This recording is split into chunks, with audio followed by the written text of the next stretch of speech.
مكتوب مش عارف في حاجه الزيتون. تعال يلا المخرج بتاع الزيتون. تعال هلا ما بتطلع لطلوع فوق الا انت مهدود حيلك. ماشي. تعب كثير هذا، قوي كثير جدا قوي. هلا بشوف غريب المصاروي قليل اللي بيجوا هون. ما انا عشان مش جاي من مصر، انا جاي من اوروبا. اوروبا من اوروبا الوضع بيبقى اسهل شويه. من مصر لا بيدخلوش. مصر صعب، بس برضه عذبوني في المطار يعني. طبعا ولا نزلت مصر قبل كده؟ لا والله، بس في لي صاحب غاد يعني بيحكي معي يوميا من القاهرة. هدول القبور لليهود. دي قبور اليهود. مدفون فيهم يهود. يهود احذر ايش، متدينين، مش يهود عاديين. يهود متدينين. هلا بورجيك اذا بشوفك من واحد فيهم. سيدنا عيسى صعد من فوق. من هنا؟ من فوق. المكان اللي احنا فيه دلوقتي ده بيقول لك المكان اللي صعد منه سيدنا عيسى عليه السلام. ده المكان الناس كلها هنا. المكان ده جامع ربع العدوية. تمام، ده جامع ربع العدوية. شايف الجامع هاي مدخل الجامع، ورا الجامع مباشرة سيدنا عيسى صعد عليه السلام. اللي هو المكان اللي ورا على طول. تعال شوف، خليك فاتح كمان. ماشي.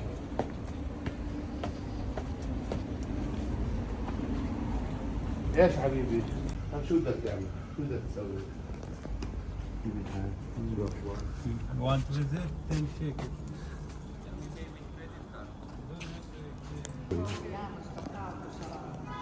اليوم بيطلعوا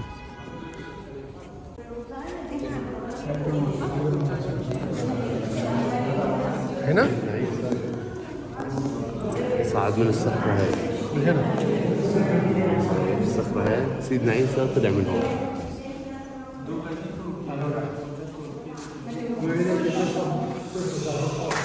مفيش عندك سلسلة عليها علم فلسطين؟ موجود. فين بقى؟ يلا بص، هاي علم فلسطين. لا الخريطة. موجود. هاي هذه فلسطين. وين حضرتكم؟ مصر. مصر.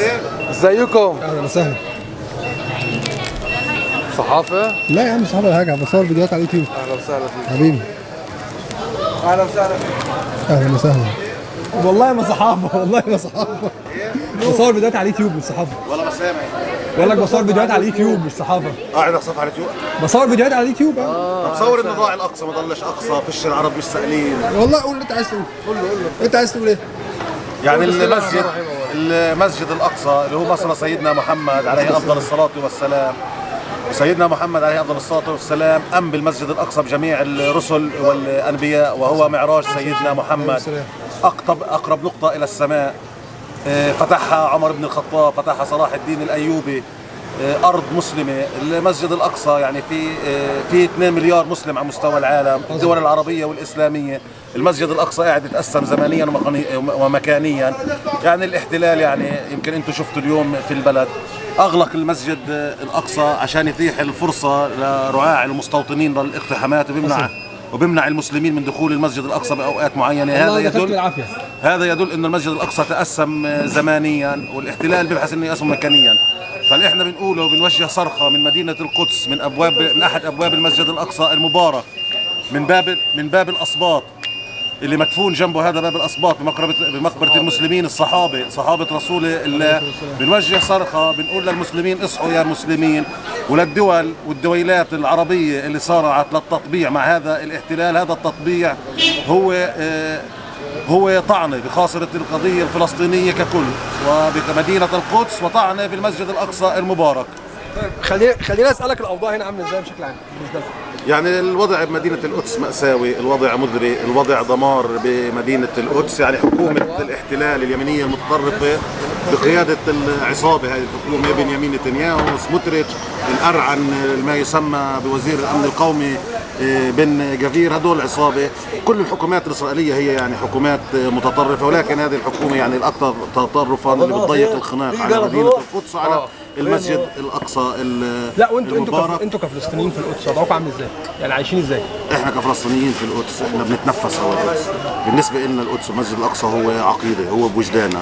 احنا رغم الاحتلال رح نضلنا موجودين بالقدس. احنا ربنا حبانا انه نكون راس الحربه بالدفاع عن شرف الامه العربيه والاسلاميه.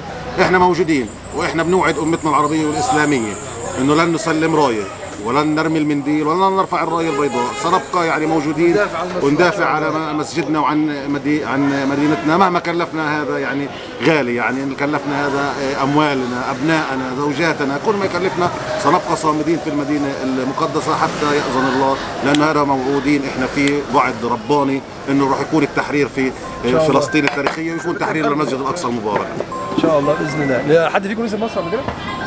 والله هون اخونا كنت نزل في مصر 4 مرات. فين في مصر؟ كنت في القاهرة، في الإسكندرية، كنت في شرم الشيخ. ايه اكتر حاجه عجبتك؟ طبعا زمان يعني هذا الحكي انا بحكي لك اياه اخر مره في 2008. كان كام؟ 2008 2008 ايام يعني العز. بتحكي قبل 15 سنه. ايام العز في مصر. بس ان شاء الله ناوي يعني يمكن الشهر الجاي بدي انزل كمان مره انا واصدقائي. حبيبي على شاء راسي. الله. والله نفسي على ازور راسنا مصر. بدنا نروح على الساحه اللي عملوا فيها هاي الاعتصام وقت تحرير. ساحه التحرير، ميدان التحرير لنزوره في ان شاء الله اعتصامين كمان. صار في 25 وفي 30. قالوا انت مع مين؟ بعدين اخونا احد قيادات حركه فتح. ما شاء الله.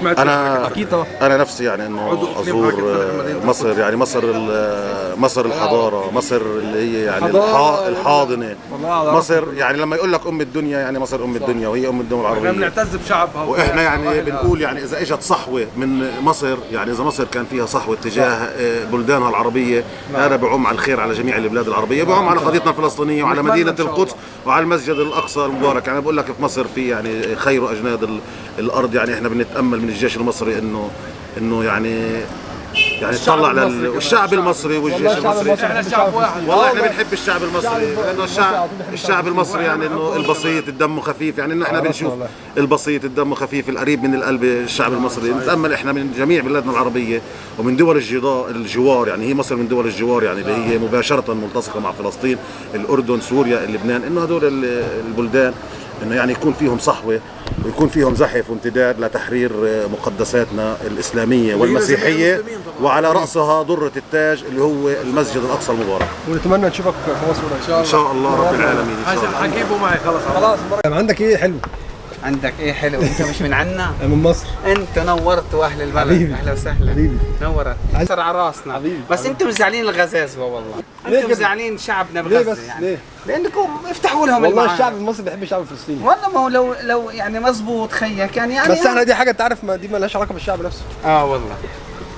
انتوا اصلا من غزه ولا منين؟ لا احنا من القدس. من القدس. النهارده اخر يوم في فلسطين للاسف.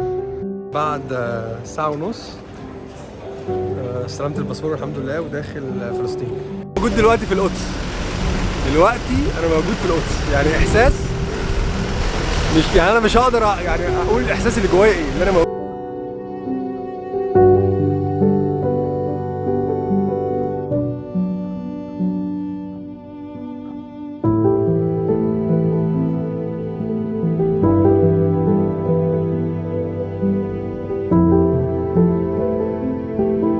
على السلامة يا فلسطين، على السلامة. لينا عودة إن شاء الله يا فلسطين.